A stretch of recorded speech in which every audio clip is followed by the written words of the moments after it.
రేవంత్ రెడ్డి తాను ముఖ్యమంత్రి అయిన తర్వాత జగన్ ఫోన్ చేయలేదు అని చెప్పి మాట్లాడారు. ఫోన్ చేసి విషెస్ చేయలేదు. ట్విట్టర్ లో పెట్టాడు కమ్మా, బెస్ట్ విషెస్ అని చెప్పి ముఖ్యమంత్రి గారు ట్విట్టర్ లో పెట్టారు కదా. పర్సనల్ కాల్ చేయలేదు, కటసి కదా, కటసి కోసం కూడా కాల్, మా ఓటమికి జగన్ ఎంత చేయాలో అంతా చేశారు, అవన్నీ కూడా నాకు తెలుసు అని కూడా అన్నారు. అంటే రేవంత్ రెడ్డి గారు మేము కాంగ్రెస్ పార్టీనే ఆయన గెలిపిస్తాక మేము అక్కడ కూర్చొని పనిచేయటానికి కాదు, కాంగ్రెస్ పార్టీని గెలిపిస్తాకి మేము అదేమో జగన్మోహన్ రెడ్డి గారు మేము కాంగ్రెస్ పార్టీనా? మేము తెలంగాణలో ఏ పార్టీకి మద్దతు తెలపలేదు. మేము అక్కడ ఉన్నటువంటి పార్టీని కూడా తీసేసి వచ్చి ఇక్కడ మేము ఆంధ్రప్రదేశ్ వరకు పరిమితం అయ్యాం. అక్కడ ఎవరు గెలుస్తారు ఎవడు ఓడిపోతాడు అన్నది మాకు సంబంధం లేని విషయం. మాకు జగన్మోహన్ రెడ్డి గారు ఎగబడిపోవటం ఉండదు, దూరంగా వెళ్ళిపోవటం ఉండదు. ఆయన లిమిట్స్ లో ఉంటాడు. ట్విట్టర్లో పెట్టాడు, ఆయనకు అభినందనలు అని చెప్పి ఆయన ఫోన్ చేసి అభినందించలేదు. ఆయనకంటే కేసీఆర్ గారు తొంటిరిగింది కాబట్టి ఆయన పరామర్శించాడు. ఈయనకి తొంటేం విరగలేదు కదా, ఈయన వెళ్ళి పరామర్శించారు అవటానికి. రాజశేఖర రెడ్డికి సంబంధించి రాజశేఖర రెడ్డి మరణానికి సంబంధించి కొన్ని కీలక వ్యాఖ్యలు చేశారు.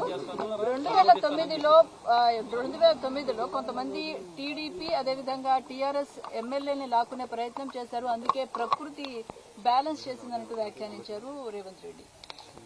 రేవంత్ రెడ్డి గురించి ఇక్కడ ఆంధ్రప్రదేశ్ లో డిస్కషన్ చేయటం, ఇక్కడ పెద్ద పట్టించుకోవటం అంత అవసరం లేదు. ఒకవేళ నాకు లేకపోతే మాకు ఎవరికైనా అపాయింట్మెంట్ కావాలంటే డైరెక్ట్ గా ఢిల్లీ వెళ్తే సోనియా గాంధీ, రాహుల్ గాంధీ, ప్రియాంక గాంధీ అపాయింట్మెంట్లు దొరుకుతాయి. అక్కడి నుంచి ఒక ఫోన్ చేయించుకుంటే ఇక్కడ రేవంత్ రెడ్డి చేస్తాడు. కాబట్టి ప్రత్యేకంగా మాకు రేవంత్ రెడ్డి అపాయింట్మెంట్ తీసుకోవటం, రేవంత్ రెడ్డి దగ్గరికి వెళ్తాం. రేవంత్ రెడ్డి ఏదైనా ప్రాంతీయ పార్టీనా? రేవంత్ రెడ్డి సుప్రీమా? వాళ్ళే ముఖ్యమంత్రిగా పెట్టుకున్నారు, ఆయన ఆ పదవిని ఎంజాయ్ చేయమనండి. ఊరిని ఇవన్నీ ముఖ్యమంత్రి గురించి వాళ్ళ గురించి నాకు ఫోన్ చేయలేదు, ఏం దీనికి ఫోన్ చేసేది? ఆయన ట్విట్టర్లో పెట్టాడు మర్యాదగా కంగ్రాచులేషన్స్ ముఖ్యమంత్రి అయినందుకు అని చెప్పి. నాకు ఫోన్ చేయలేదు, నన్ను వచ్చి కలవలేదు. ఎందుకు ఫోన్ చేస్తారు, ఎందుకు వెళ్ళి కలుస్తారు? ఒక్కొక్కళ్ళ పద్ధతి ఒక రకంగా ఉంటుంది. మా చంద్రబాబు నాయుడు అయితే ఎవడు ముఖ్యమంత్రి అవుతాడని చూసుకుంటూ ఉంటాడు. కౌంటింగ్ టప్పటప్పుడు ఫోన్ కొట్టి నేనే నిన్ను గెలిపించానని చదువుతాడు. మాకు ఆ పరిస్థితి లేదు, మేము అంత ఎగబడాల్సిన అవసరం లేదు. కాబట్టి ఇవన్నీ రేవంత్ రెడ్డినో లేకపోతే పక్క రాష్ట్ర ముఖ్యమంత్రులనో పట్టించుకునే టైం జగన్మోహన్ రెడ్డి గారికి లేదు. మాకు ఇక్కడ మా రాష్ట్రమో మా రాష్ట్ర పరిస్థితులు, ఇక్కడ ఉన్నటువంటి ప్రజానీకం, ఇక్కడ ఉన్నటువంటి పొలిటికల్ సిచ్యువేషన్స్ లోనే మేము ఉంటాము. మాకు ఈ రాష్ట్రంలో తప్పించి పక్క రాష్ట్రాల్లో మాకు పార్టీ ఉంది కదా, ఎందుకు తీసాం? వద్దనుకునే కదా. ఒక ఎంపీ గెలిచాం, ఖమ్మం జిల్లాలో 3 ఎమ్మెల్యేలు గెలిచాం. మేము పోటీ చేసిన ప్రతి చోట 40,000, 50,000 ఓట్లు వచ్చినాయి.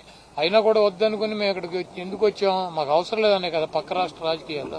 మళ్ళీ ఇప్పుడు ఏదో ఇవన్నీ కూడా ఏపీ రాధాకృష్ణ పని పాట లేకుండా అక్కడ ఒక సొల్లు ఎకిలి పురాణం అని ఒకటి పెట్టి ఆ ఎకిలి ప్రోగ్రామ్ లో పెట్టే కార్యక్రమం ఇవన్నీ పెద్ద మాట్లాడుకుంటుంది.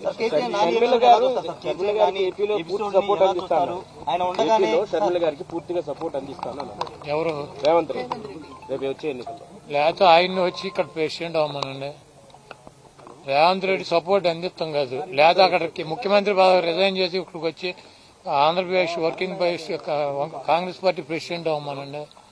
ఇప్పుడు వాళ్ళ పార్టీకి వాళ్ళు అందించుకోక ఎవడికి అందిస్తాడు?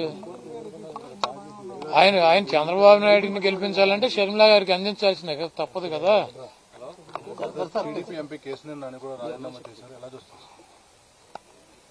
చంద్రబాబు నాయుడు చాలా స్పష్టంగా డబ్బులకి సీట్లు అమ్ముకుంటున్నాడు.